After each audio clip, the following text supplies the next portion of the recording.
So we just had a very successful board meeting. As many of you know, it was very efficient. We started at 10 o'clock. We ended at 3, but we packed a lot of terrific information. We started off today with the remarks from the chairman talking about the history of the board and how the board must focus on resources. And the human resources is a very critical element to our success.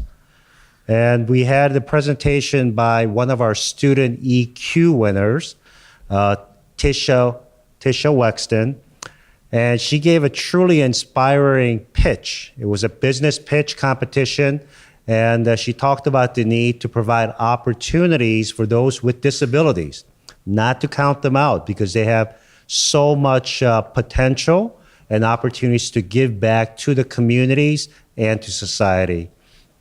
During my remarks, President's Report, I talked about the growth in annual giving, which serves as a proxy for the pride in the universities. And the annual giving growth year over year has increased at every single university. Enrollment at Mizzou looks very strong this year. It's up 21% compared to this time last year, which is also a sign that Mizzou is back. The pride at Mizzou, as illustrated by the interest of students, not just in Missouri, but throughout the United States, is really a testament to the fact that we provide a very high quality, affordable education. And then at the end of the day, we had a presentation by 2 of our faculty colleagues that uses analytics for us to achieve excellence, comparing our departments to national benchmarks to find out which departments are performing at their highest level, which departments can use some support in terms of achieving that level of excellence, but more importantly, tools that allow our faculty members to be more productive in seeking research funding, as well as national awards that are honorific. So all in all, it was a terrific, terrific day. I will reiterate President Choi's comments and then add the fact that we now do, the curators now do their committee meetings by phone the week in advance. And obviously it shortens our meetings when we get together, like today, but we are more productive in the meetings on the phone. And they are public meetings, so anybody can call in and be set. Mm-hmm. But there's a lot of great conversation and a lot of things get done, and it's more efficient for everybody, all the curators that live in different parts of the state, to get things done the week prior to the board meeting. And then we get to the board meeting, we have chair reports. Those went quickly today and went smoothly. And the second part is the analytics with Matt Martins and Chris Riley-Tillman. It is a game changer to our university system. It is a powerful tool that our top researchers across all 4 campuses can utilize, they can use. It gives every department a checklist of where they are and where they need to be and where we rank, whether we're an AAU university like Mizzou is or the other 3s against their peers. So powerful afternoon. Interim Chancellor Maples, who's done a fabulous job here at S&T, not only as a host to us, but in his 2 years of service as the interim chancellor. I listed off all the powerful things and the things he's done for not only the campus, but in the community of Rolla. Excellent. Yeah, questions? I have a question about the enrollment numbers. So I previously reported that the enrollment numbers were up for Mizzou, but I saw in your the thing today that at the rest of the system it may be down. Can you kind of explain? I know you don't have the exact numbers. Sure. Do you have a Yeah, so currently at UMSL, we're down by a few percentage points, but UMSL relies more heavily on transfer student recruitment. And the other 2 campuses, they've now begun to use the same procedures for deposit calculation as the other universities. So there are no comparable data to compare from last year. But I want all of our universities to be focused during the last 3 weeks to ensure that the students who've been admitted are converted into yields. by providing additional scholarships, making phone calls, and encouraging them to come to the campus and make the right selection. So we're going to be working on this very closely with the campuses between now and May 1st. But Mizzou, I just want to go back and just share with you what a phenomenal year they've had.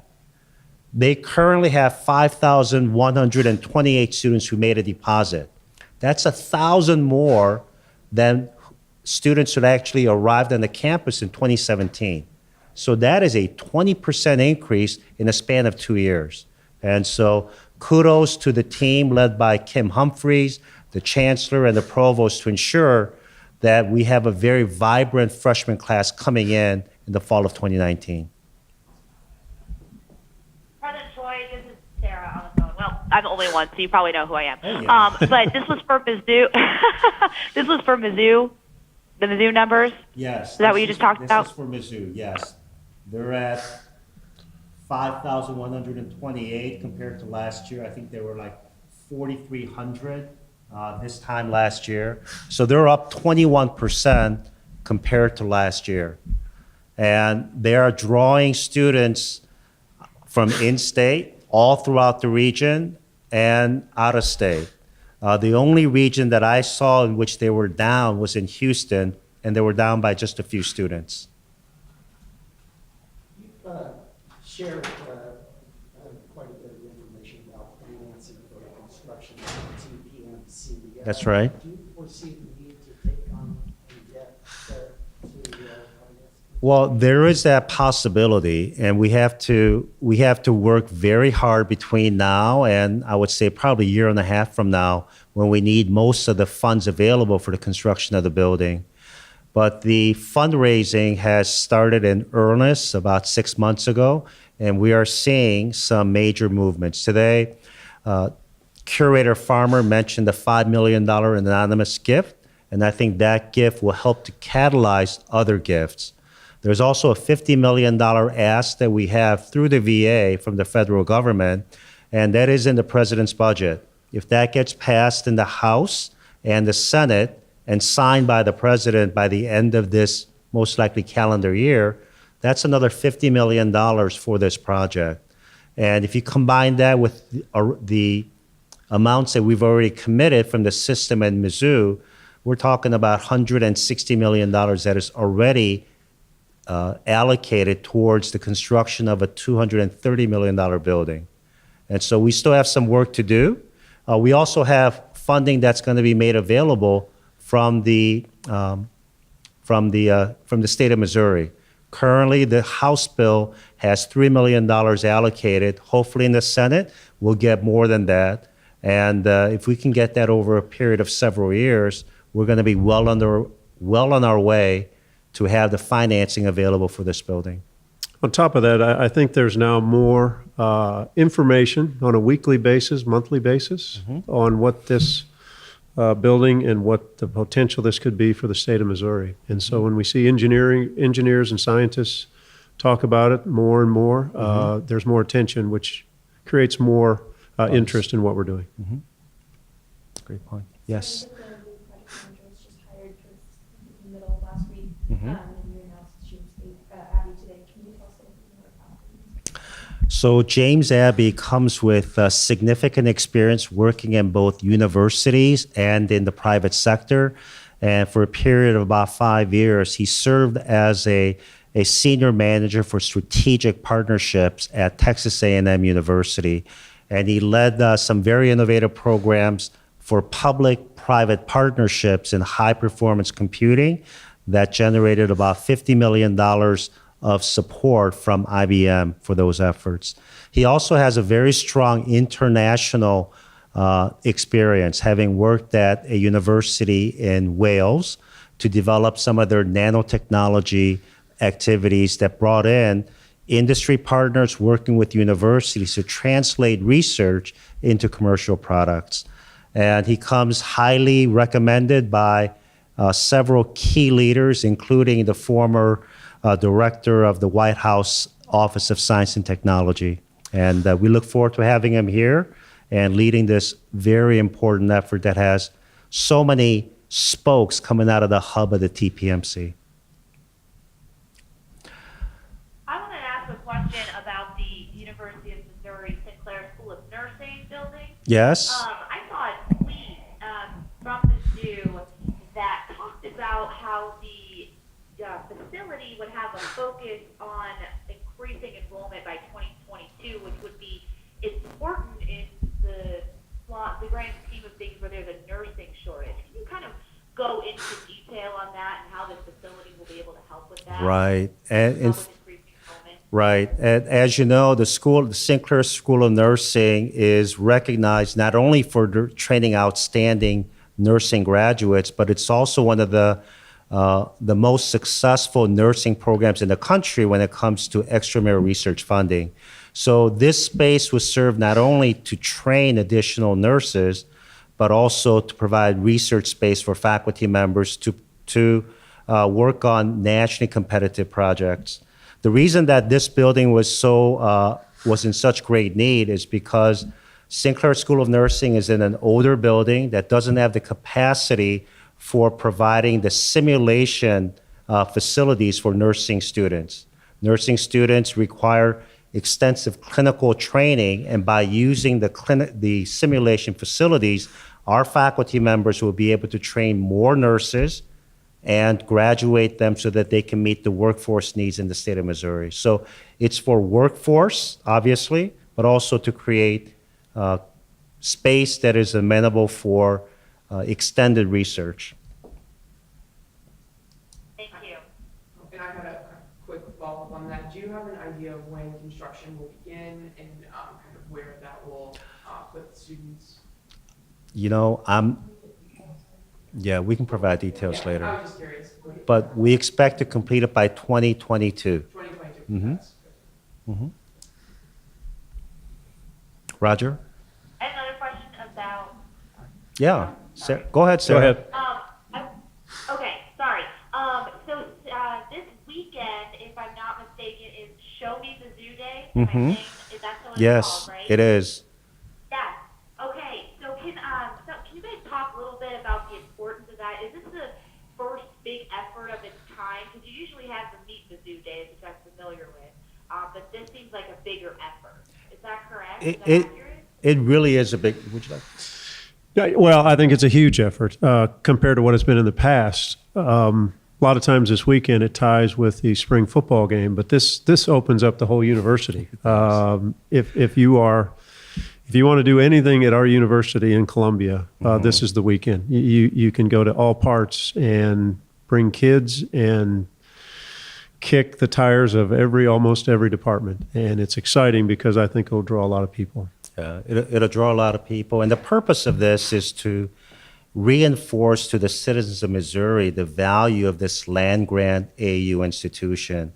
This university has an economic impact of $3.9 billion every year. But beyond the numbers, what are the activities that we lead that contribute to that economic impact?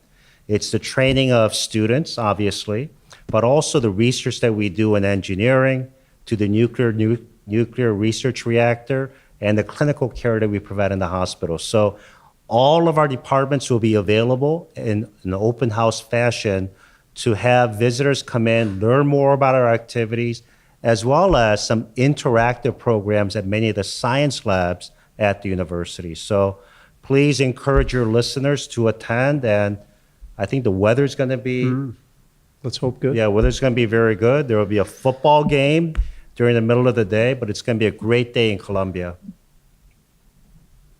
Roger. Thank you. Thank you. Will a special meeting be needed in May after the legislature dismisses to address tuition? Yes. Oh, is that a yes? Yeah. Yeah. I mean, yes, because there'll be more of a finite number and et cetera. So we'll have a meeting. A special meeting for tuition as well as to approve the TPMC project. And that'll happen probably sometime during the week of May 13th. As far as tuition goes, is anything above the rate of inflation? Right now, we are exploring our options. Obviously, we want to make sure that tuition increases will not place our education out of reach for students. But at the same time, we have goals of increasing our faculty. We have goals of providing more opportunities for our students when it comes to experiential learning.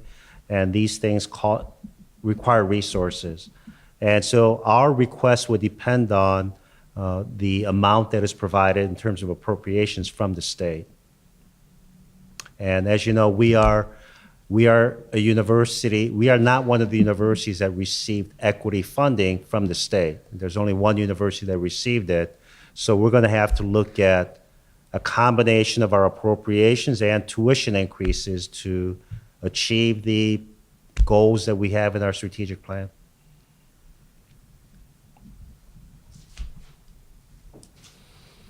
Yes. Any other, Sarah? No? I will ask one last question, just for clarification purposes. Did the board today have to reevaluate the, cost for housing at Mizzou based on the enrollment jump? Did the prices get cheaper? How did that all shake out? I don't know if I caught that. Yeah, come on up. Sarah, it's Christian.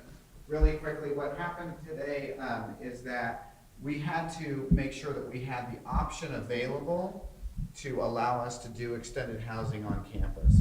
So the rates that were approved today are actually approximately 2% on average lower for students than they're experiencing this year. So students next year are going to see a decrease in their residential life rates.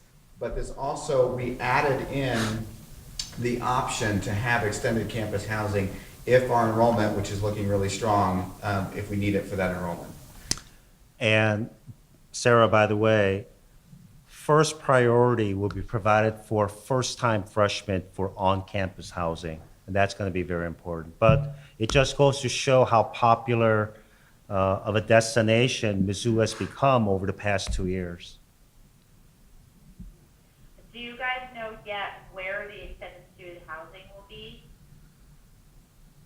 It's not, I'm looking at Christian, it's not confirmed yet. Right, we are looking at and have looked at some potential contracts, Sarah. We should have some of that pretty soon, so. But one of the housing unit will most likely be so close to the campus, we don't own it, but it's so close to the campus that we would consider to be on-campus housing. We'll have that, I can get that detail for you as soon as we've got any of those contracts signed. Okay, that sounds great. Thank you. All right? I'll just ask, just for a little bit more clarification on the changes to the, department chair rules. Yes, yes. Well, we all recognize that a university, a public research university, relies very heavily on the performance of faculty and department chairs. And the way that we have been selecting department chairs in the past has been very uneven from campus to campus, in some cases, department to department. We want to develop a model that uses national best practices. We want to be able to do a national search in cases in which national search was required or necessary. But also, it was important for the dean to play a key role in the appointment of the department chair and hold the department chair accountable to achieve excellence that we expect in student success, research, and engagement. And so the department chairs would typically be appointed for a 5-year term, but they serve at the will of the dean. Now, the dean is not going to act capricious and make a decision in a fashion that is not in the best interest of the university. But by having that accountability, I think makes it very important for that chain of command to understand what we're trying to accomplish at the university. So this is going to be a very positive development, and we had extensive discussion with faculty members at all 4 universities, and we do believe that this will make our job, this will make the universities achieve the goals that we've established as a collective goal. Thank you.